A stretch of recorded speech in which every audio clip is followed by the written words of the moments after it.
Haya, swala, nini hukumu ya ndoa ya mwanamme na mwanamke ambao wamezini pamoja? Naam. Yani wamezini mwanzo halafu wakaoana. Je, ndoa hii itasihi? Naam. Ikhtalafa ulama fi hadhihi almas'ala, wanazuoni wametofautiana katika masala haya.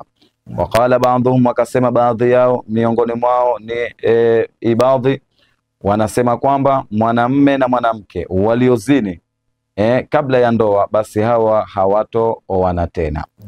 Na ndio maana katika kaida, miongoni mwa kaida unaambiwa kwamba man istajala shay'an qabla awanihi uqiba bihirmanihi, yoyote ambaye atatanguliza jambo kabla ya muda wake ataadhibiwa kwa kunyimwa lile jambo.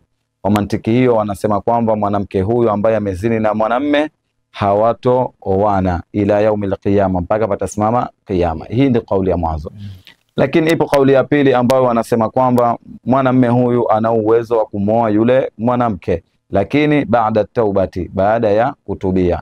Sio kwamba yeye atamuoa tu bila kutubia, lazima watubie, kwa sababu haya waliyofanya ni makosa. Kwa hiyo kama makosa, basi lazima wajirekebishe, warudi kwa Allah subhanahu wa ta'ala. Na miongoni mwa kutubia yao tunaambiwa annadamu tauba, majuto ni toba, manake wajute kwa kile kitendo ambacho wamekifanya na weke ahadi kwamba hawatorudia tena.